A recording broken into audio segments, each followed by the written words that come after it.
All right, listeners, check it out. Check it out. As promised, we got the guys from Suicide Conspiracy on Skype with us. Ryan, Kevin, and Keith. How you guys doing tonight? Yo, what's up, Billy? Hey, we're missing one guy, Mario, right? No, I'm right here. I'm Mario. Yeah, bro. Yeah, no. Yeah, he's a loser. He's got to work. Yeah, he had to work. He has a big boy job. It's fucking day jobs, or night jobs in his case, right? Yeah, pretty much. Yeah, he works some crazy hours. So, guys, why don't you give us a little history on Suicide Conspiracy, man? Tell us when did it all start, when did it all begin, man? Okay, so it started out, we came out of the womb, and we were ready to be musicians. I remember when I was in, like, diapers, I got on, like, a drum set for, like, the first time and just started banging around. So, yeah, I've always wanted to do it. But nah, on some real shit, it started basically, I left an ex-band of mine. I was, like, pretty depressed. I was pretty sad that I wasn't doing anything with music. And just one day, my brother's like, yo, dude, why don't I sing and play guitar for you? At least we can jam out. So I'm like, okay. And we rented a practice studio around the corner and just started playing. And then me and Ryan were really digging the vibe, and we're like, all right, let's find a guitarist and a bass player. And then that's how we hooked up with Mario. We found Mario Scuderi. He was on Craigslist, and we just gelled like the moment we met. It wasn't even like a trial and error type thing. We're just like, dude, we're gelling. We definitely want you. And he's like, yeah, I'm down. And then we just started playing. And we started playing from like June to December, and we were really getting into it. We started nailing down basically almost all the songs we have off the CD that's coming out. And we found Kevin, and I'll let Kevin take over, and he can introduce himself and tell him how he met. I was getting bored, so I basically went on Craigslist one day. Their post was about 5 hours old at that point. Literally replied back, found out they practiced up the street in my backyard. So we met, like, I think it was the next Saturday or something. Yeah. And pretty much I was in the band after that night, after a case and a half of beer later. Yeah, we like to drink.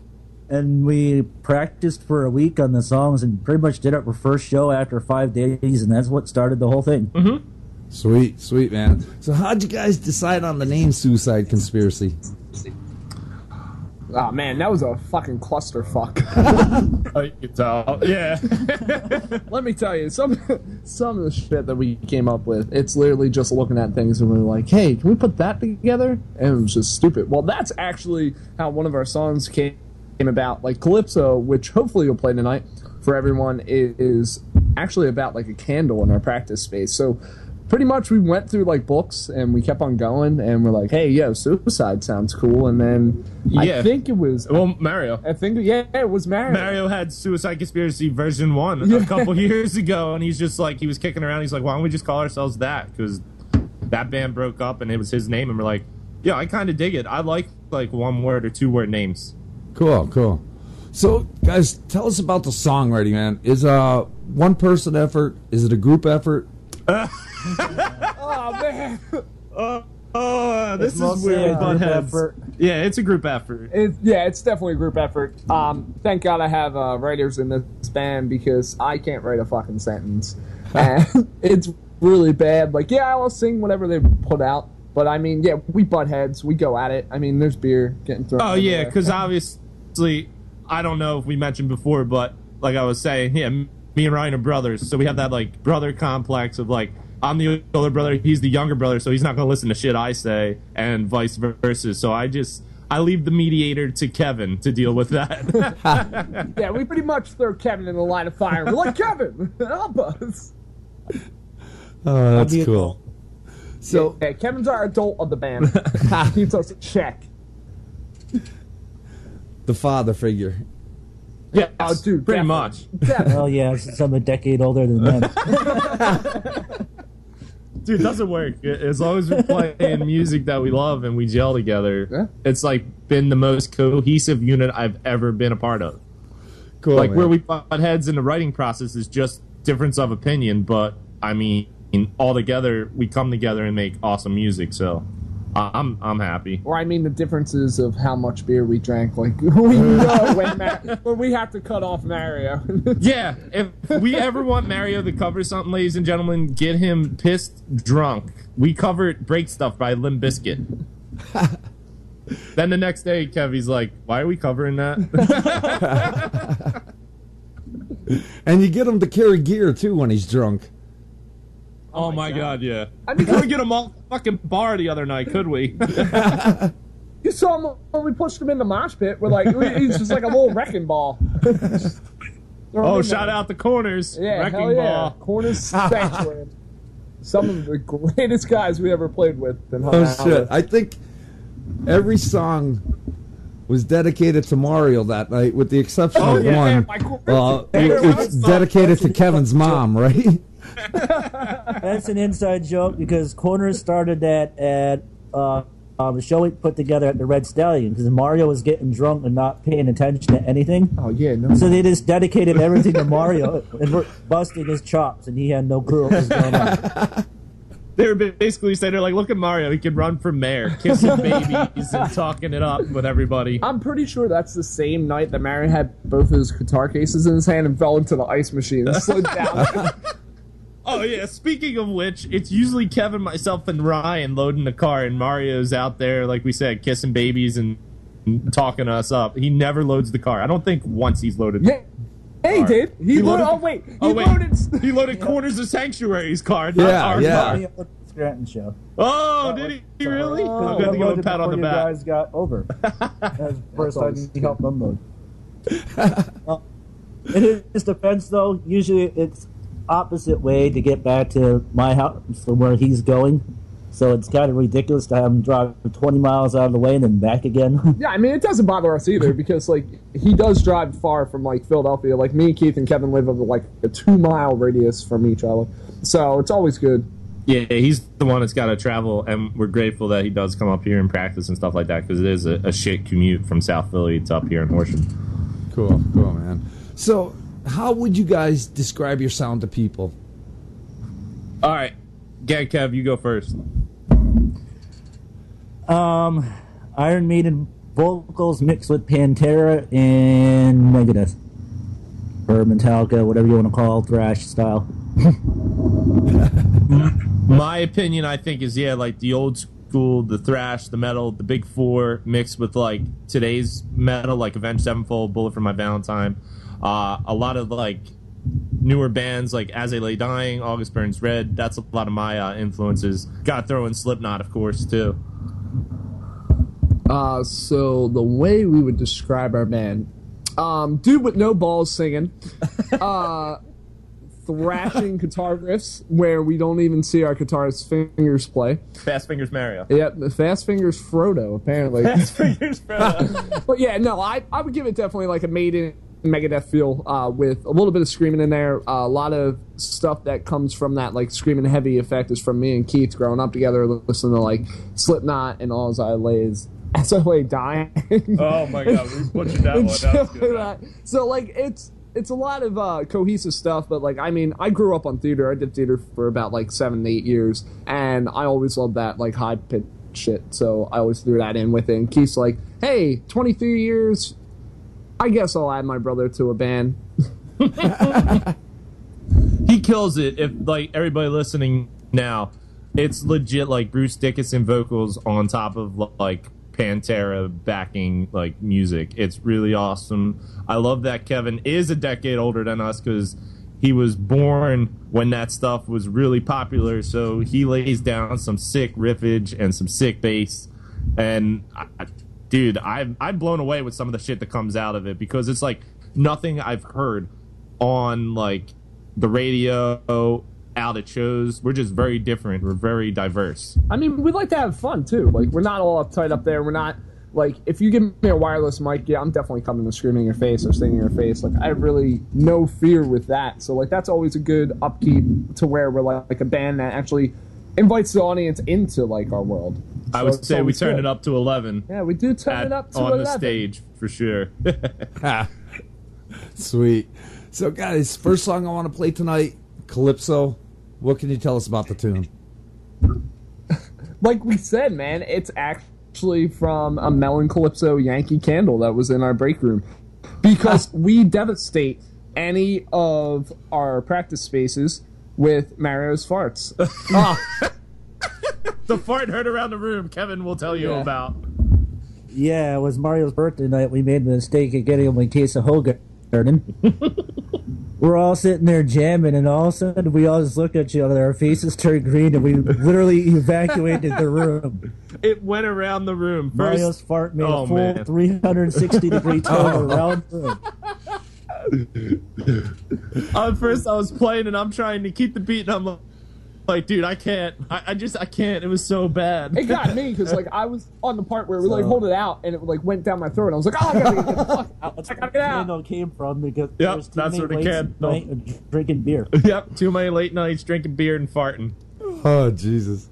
All right, gang. Well, we're going to play Calypso right now. We're going to dedicate it to Mario. Mario's ass. All right, Calypso from Suicide Conspiracy. We'll be right back.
All right, gang, we're back with the guys from Suicide Conspiracy. Guys, how's it going?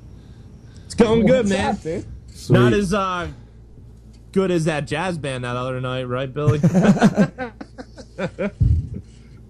What a night. What a night, man. Dude, that's my first 2 bar fights. Like, I was kind of excited.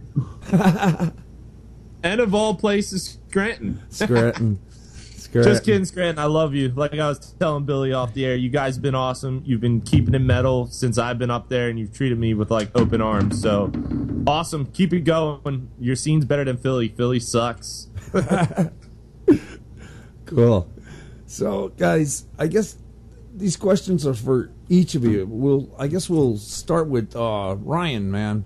Of course, Ryan just went and took a shit. So. Oh, okay. Oh, no, wait, he's back. He's getting more beer. All right. Your questions are up and you get beer. Shit, alright. Ryan, man, when did you get into music? When did you know that this is what you wanted to do, man? And I don't know. Like, I've been to all of Keith's shows, like old bands and all like that. I watched him come up from when he was in high school. in the weirdest bands imaginable. One of the bands definitely is Wood, Wedgie Evangelist Doom. They had a trumpet player in there, which was kind of awesome. But, like, I mean, I just kept on going, and actually, when I thought I could sing for his band, I know this is going to sound really bad, and I should not bring this up. When he was with his ex-band at JC Dobbs upstairs, they wanted to cover Wasp, and me and my buddy, he was a little bit older than me. I was drinking underage there. And I went up and I was like, dude, I fucking love this song, man. I can definitely sing this. And I blew it out of the water. Like, his singer didn't want to come back on the mic or anything like that. And I walked down, and the singer's mom goes up to me and goes, why aren't you singing for this band? So I was like, you know what? That is true. But, I mean, I've been singing for a while. I did choir when I was in Catholic school when I was younger. I guess my balls never really did drop because I can still hit the same notes. That's because his pants are tight as shit, ladies and gentlemen. Yeah, my skinny jeans don't even mess with it. But in Scranton, I was wearing shorts. Tight shorts, though. I was wearing shorts. But, I mean, it just, I don't know, it comes natural. Like, the screaming took a while to work on, but any high notes or anything like that's easy for me, and that's, like, what I love to do. Like, Iron Maiden's my favorite band. I love them. I can't wait until their CD comes out. And just, I sung in the shower constantly. I sing every time I drive. It's just easy to work at that.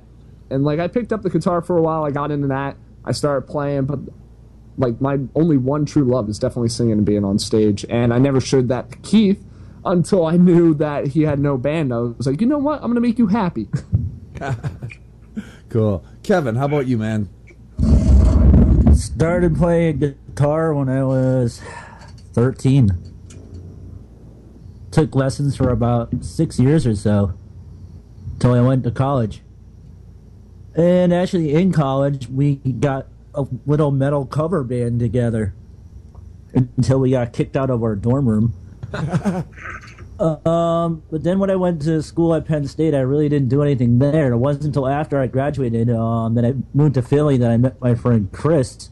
Started jamming with him in a death metal band for a while. Our bassist quit, our drummer quit, so I took over on bass. I actually started on lead guitar in that band. And kind of got bored of them. It's just, they're like hit or miss, so whether or not we even practice or not.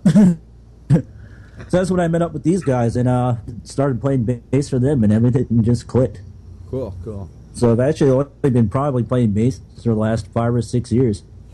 Sweet, man. How about Keith, man? What about you, man? What's up, man?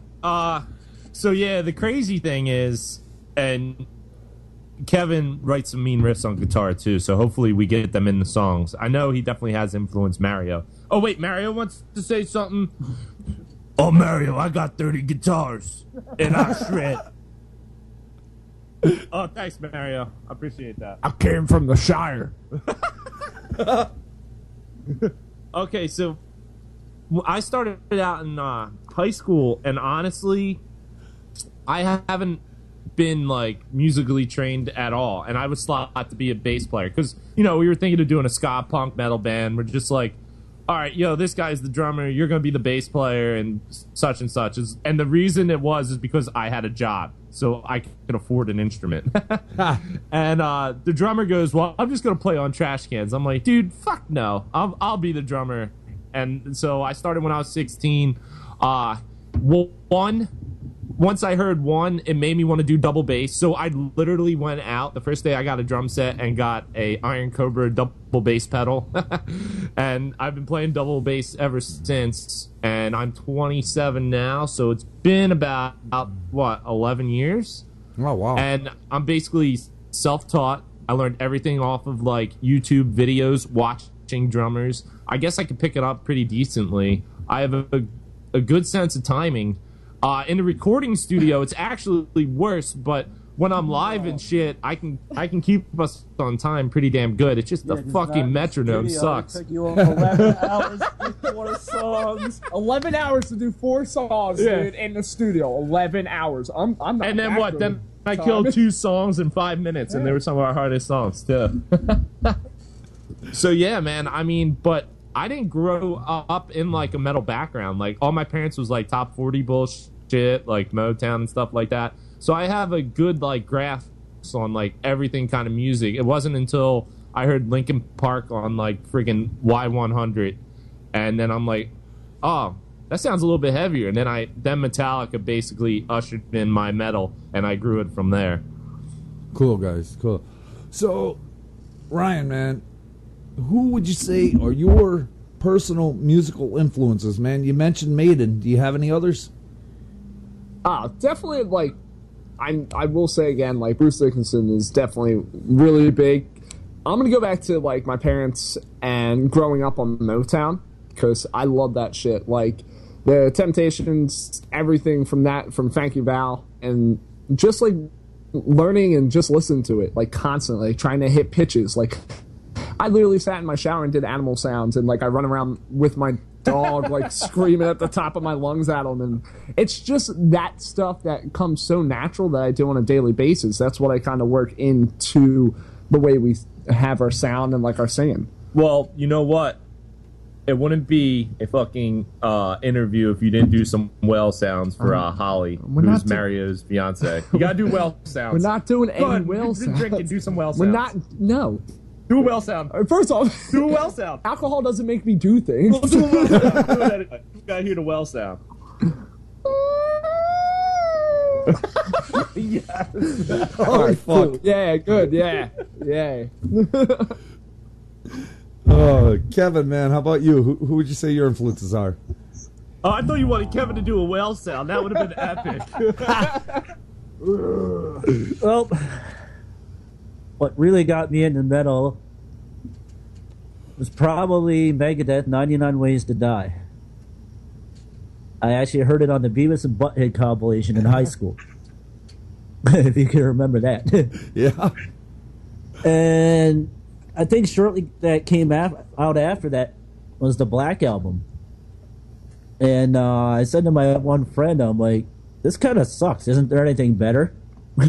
So he turned me on to Master of Puppets and Kill 'Em All. And I just went back in time from there and started listening to all old thrash. Everything from Overkill, Anthrax, Megadeth. Sweet. And that's where I get a lot of my influences from, especially my writing. You could probably hear that in Wasteland. Cool, man. That's cool. one of the songs we wrote after I joined the band. Yeah, definitely was. Cool. Keith, how about you, man?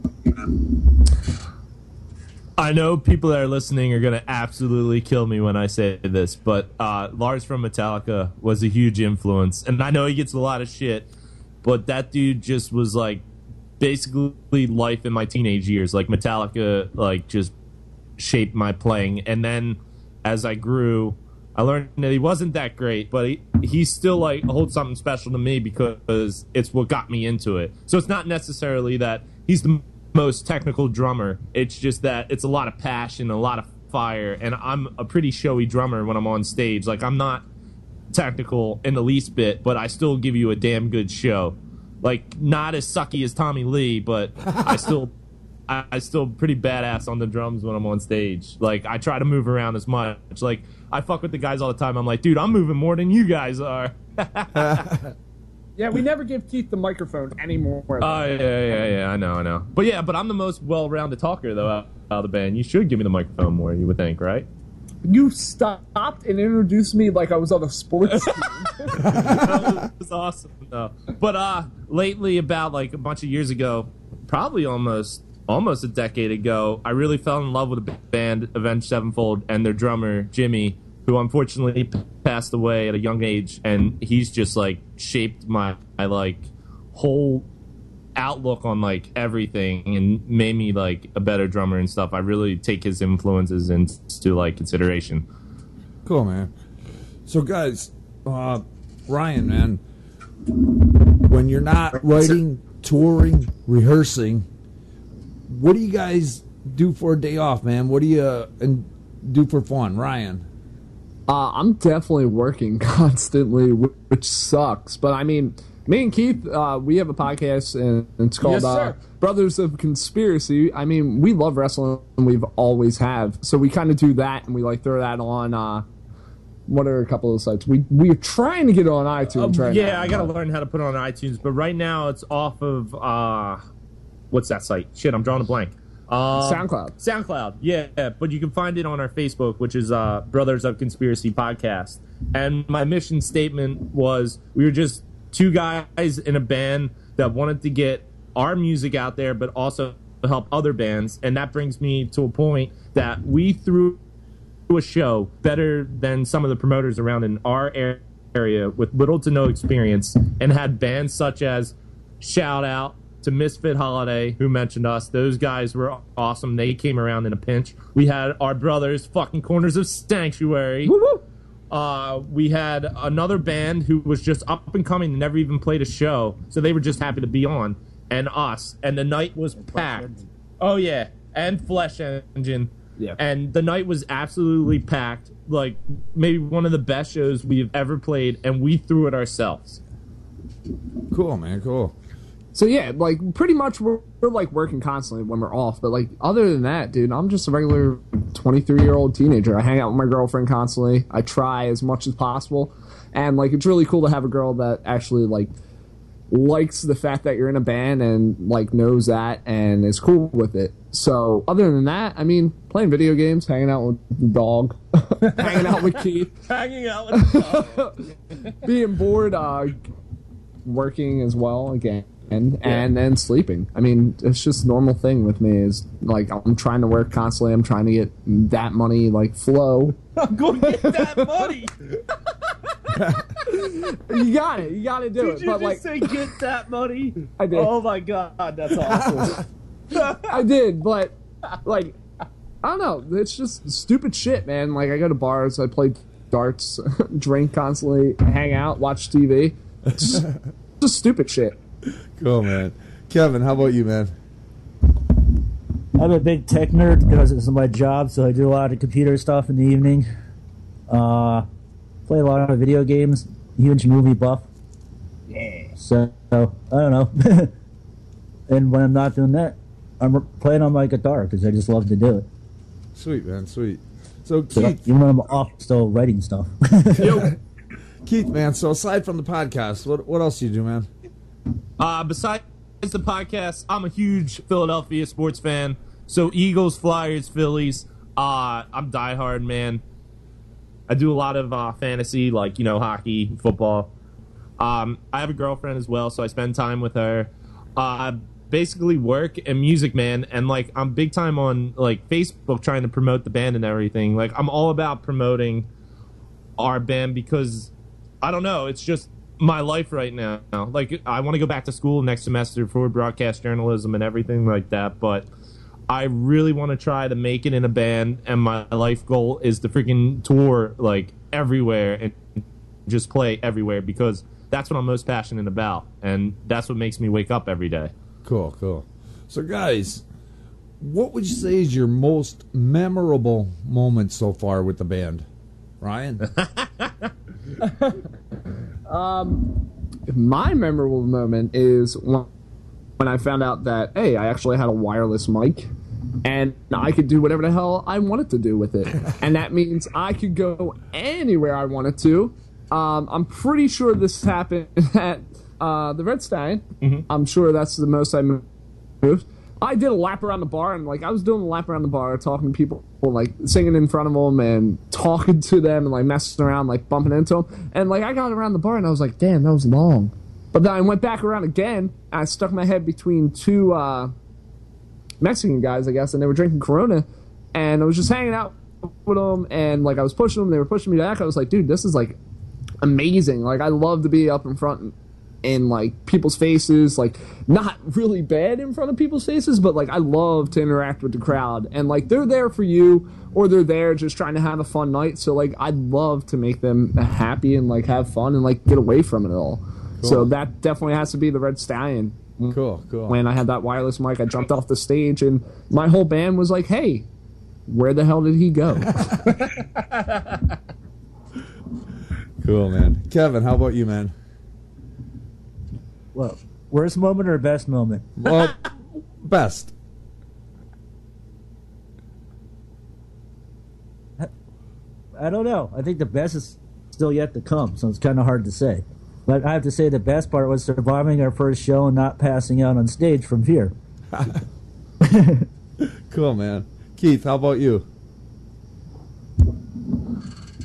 I think the best moment so far is honestly when a band that you really love and respect actually listen to your demo and they're just like, dude, you guys are like phenomenal. And they're like, I don't know, like the accolades they gave us, it was just so like touching and like heartfelt.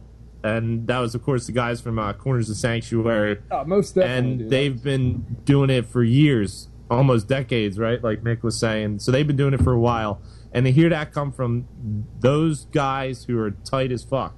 Yeah, they really are. And I don't know, man. It was like, all right, we definitely got to keep doing this and really try to make something out of it. I'm pretty sure I ran into you and I was like, holy shit. Yeah, you're just like, oh my god, Frankie like loves this shit. I'm just like, dude, that's amazing. I think every day, like at least putting a smile on somebody's face or somebody saying, yo, I listened to your tune, that was fucking phenomenal, or I seen you at a show, just like the fan aspect of it, I don't think that'll ever get old for me because it just like touches something like inside me. Cool, man. Cool. Well, I know it sounded gay, but like emotionally, like speaking, that was pretty fucking awesome. Ooh, I like to touch something inside of you, boy. Oh, I know. I'm taking. So, guys, let's take it the other way, man. Do you have any Spinal Tap moments you want to share with us, Ryan? I'm pretty sure our Spinal Tap moment is definitely Keith knocking out a cord in the wall to where it knocked over his cymbal, to where that cymbal knocked off Mario's pedal in the guitar, and we're all looking around like, what the hell happened? And we're just going, and like I keep on singing, Kevin keeps on playing, Keith keeps on playing, Mario's playing, and I'm like, dude, there's no sound coming out of your guitar, what are you doing? But like I think that's my moment with it, because I was like, oh shit, what am I gonna do? And it was sort of like I was trapped in that cocoon, and like that's what really reminded me of Spinal Tap when he couldn't get out, because I couldn't get out of like my dimension where I was like, oh shit, something's happening, and like that's pretty much my moment. Kevin. I don't really have one on stage. Is getting sick on the way to a show count? Yeah, man, yeah. From eating Taco Bell? Ha! That's probably my worst moment in the band so far. On stage, though, I haven't had really any mishaps, really. Cool. But we made man. a mistake of eating Taco Bell one night on the way to Mojo 13, where I just stopped twice on the way to Delaware and just let it out. Oh, man. Keith. It's probably my worst moment in the band. Oh man, Spinal Tap moment. Honestly, it's not a Spinal Tap moment, but it's a pretty crazy moment. It was legit last Saturday. Like that was a what the fuck moment. Are you shitting me, man? Oh, dude, like totally. We come from 2.5 hours away with Corners of Sanctuary from Philly up to Scranton when a jazz band's supposed to open for us, who's literally right around the corner. They're like an hour and 15 minutes late. They finally get there. They bring their girlfriends or something like that.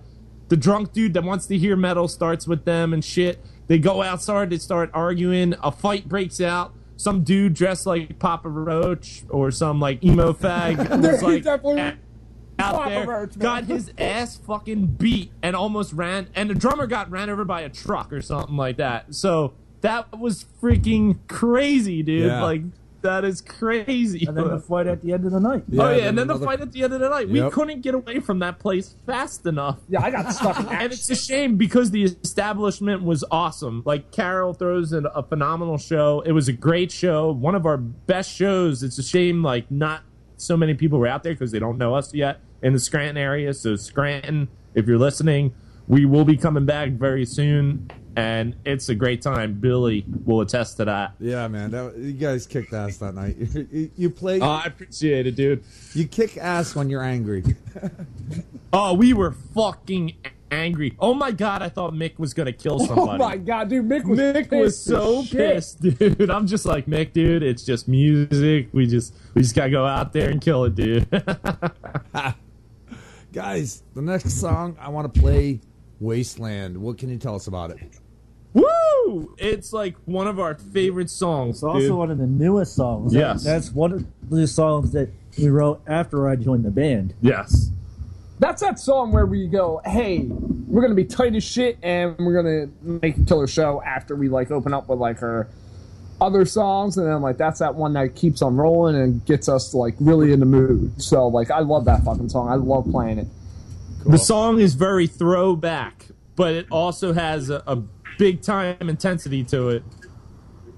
Cool, cool. All right, listeners, check it out. Wasteland from Suicide Conspiracy. We'll be right back.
With our All right, CD gang, we are back with the guys from Suicide Conspiracy. Guys, how's it going? It's going good. Sorry, you can still hear us, right? The air condition popped on outside, and we're doing this outside because my dad's sleeping. Yeah, I can still hear you. All right, cool. Oh, shit. Guys, so, you've been together a short while, but in the time that you have been together. Would you guys say you've grown, you've evolved as a unit? Abso-fucking-lutely. Yeah, I will definitely take this one. After going in to record our CD, which hopefully will come out in the next couple months, we definitely evolved. Yes, And we're done next week. like really like pushed our boundaries of like what we really wanted. And the fact is, with everything that we knew that we had, we definitely got better, and like definitely got tighter. And with all that saying, I feel like we definitely became like more relevant in like a band aspect. Like we found out what it was like to be in a studio, how much we would butt heads, and like we would come out of it as we are today. And it's really weird because I was like, this is why bands break up or they really get better. And the studio definitely makes or breaks you. And it's amazing that we got through it and we're really on the right path right now. And that people dig us and like really like us, it's kind of awesome to hear. Cool. So, guys, what advice would you have for bands just starting out? All right, I'll throw that to Kevin, and then we'll go round table on it. Practice. Make sure you're ready before you go out and do your shows. Make sure you have your comfort zone and what your material is, because it makes a big difference when you're on stage. And it shows in your performance if you are tight when you go out. Cool. Keith? I think you can't have a big head about something. You can't have an ego. There's a lot of egos out there. You got to be a well-rounded person, and you got to be considerate and kind to other bands. I know what's happened a lot, and we don't do it. We make sure we stay to the end. You got to stay to the end. If there's 5 bands on and you're opening, you stay to the end and support your fellow musicians, because we didn't even know Mojo was going to be a shit show. Wasn't that many people, but we met a band called Corners of Sanctuary, and they've helped us out a lot. And it's great to make connections. I just say keep a level head, be honest, and don't have an ego. Cool. Ryan? Definitely the ego is a big part. The other thing with me is please stay for every band that is on your bill. I mean, it really sucks when they leave. But other than that, I mean, it's just practice and be together with everyone, especially like how Keith and Kevin said. It's always good to be tight right away and like find people that you need to know and like get to know. But it's also good to find that band member that you gel with right away. Absolutely. Cool. So now, are you guys looking for a label? Absolutely. Yes, we are. Seriously, if any labels are listening, we would be like honored. So I'll throw it. And probably next week, our CD, our very first CD called Desolation, will be coming out. And from what we've heard and what you guys heard on Keep It Metal Radio, that is just a rough. That is not even the final product. So it's going to be even crisper and cleaner sounding. I really want to thank Kevin from the Damage Room down in Downingtown, Pennsylvania. He's strict. He's got some crazy way of getting bands to sound tight as fuck. And, like, even though he was an asshole about some things, could have been nicer, it made us greater musicians. Oh, yeah, I know. Can't play a click track. So yes, if there is a label, dude, even if it's a smaller label, anything to help us, because we're doing this all on our money, like all on our dime. Like we're just using everything that we have. Cool, guys, cool. So what would you guys say is the ultimate goal for Suicide Conspiracy? Right now, it'd be awesome to win Battle of the Bands in Trenton and go to Knotfest. Yes. So we got a great opportunity thanks to Mr. Kevin Hall over here, who was researching some shit, and it came about in Trenton, New Jersey at Championship Bar and Grill. It's going to be Suicide Conspiracy taking on 14 other bands. Wow. 2 nights. We play September 26th on a Saturday. If we win, we go to motherfucking Knotfest, baby, in California. And, dude, We are so pumped. We are so poised and ready. We want to win that shit and go to Cali. Sweet. That's awesome, guys. Upcoming shows. What do you got going on? I'll take that because I know the list. Kevin's our booking agent. We got Sweeties coming up this Saturday in Philly. Then September 10th, we got Dobbs in downtown Philly. September 26th, we got Championship, and we might have Diane's Deli the 19th if he gets back to me.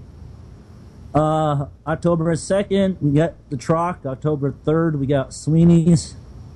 October 6th, we got the Metal Fest with Corners and Sanctuary and Admore. Wrecking Ball! Yeah, Wrecking Ball. We're playing night one of that on Friday night. We got a Halloween show. And then we got a show November 14th in Oddity Bar. And that's as far booked out as we are right now until November. Cool. So you guys are pretty busy. Damn. Yeah. We love it. Oh my God, we hardly have any time to practice anymore. Like the shows have been like practices basically, which is great because we've been keeping it tight.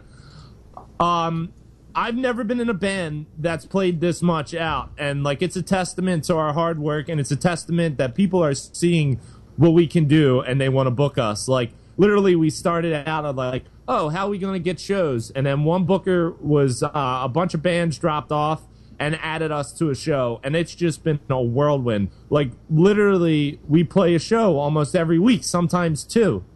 And Sometimes 3 in 24 sometimes hours. 3 in 24 hours. We played for a band that literally dropped off in the beginning. We opened the show and closed the show, and that's tough being a original band to where we're like, oh shit, we just got to play our set like backwards. Where can the listeners find Suicide Conspiracy? You can find Suicide Conspiracy on Facebook.com, Suicide Conspiracy. You can listen to some tracks by following Brothers of Conspiracy podcast on A Facebook. couple of samples right now on Reverb Nation too, but once the demo's coming out, it's going to be on Bandcamp Yes. and hopefully other venues too. Yeah, once we get that CD out, we're going to get it everywhere. I know Mario was looking into disc makers, so hopefully we get on iTunes and a bunch of other places like Google Play. Yeah, we'll definitely push out our CD in like any place that we can get it. Especially like if, like you said, we're definitely looking for a label. It doesn't matter if it's small or anything like that. We're trying to get out there. We're trying to play pretty big places because, like, I mean, that's where we shine. We love to do it.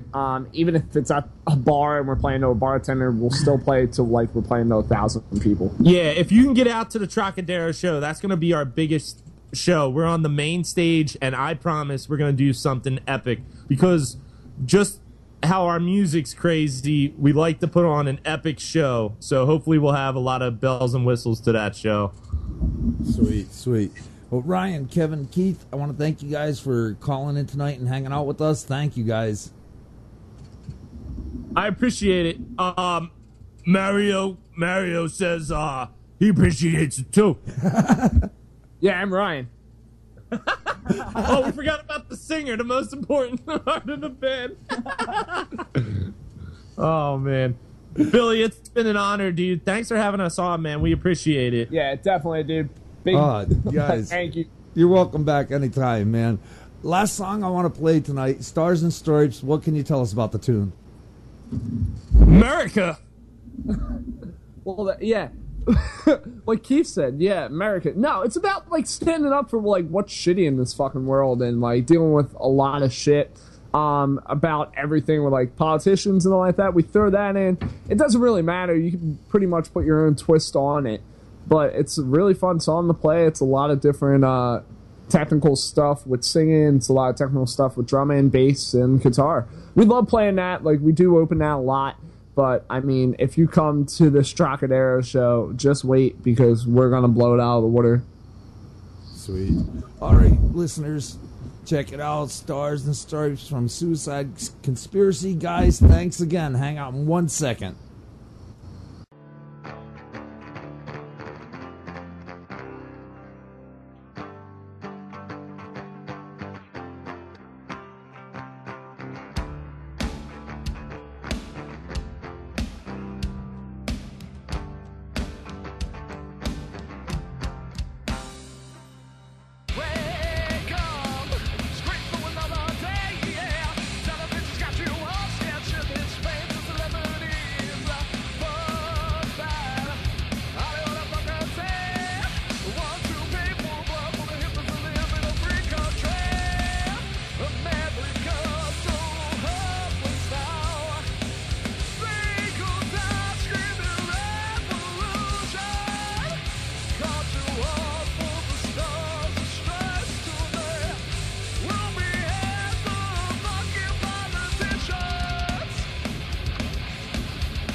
hoping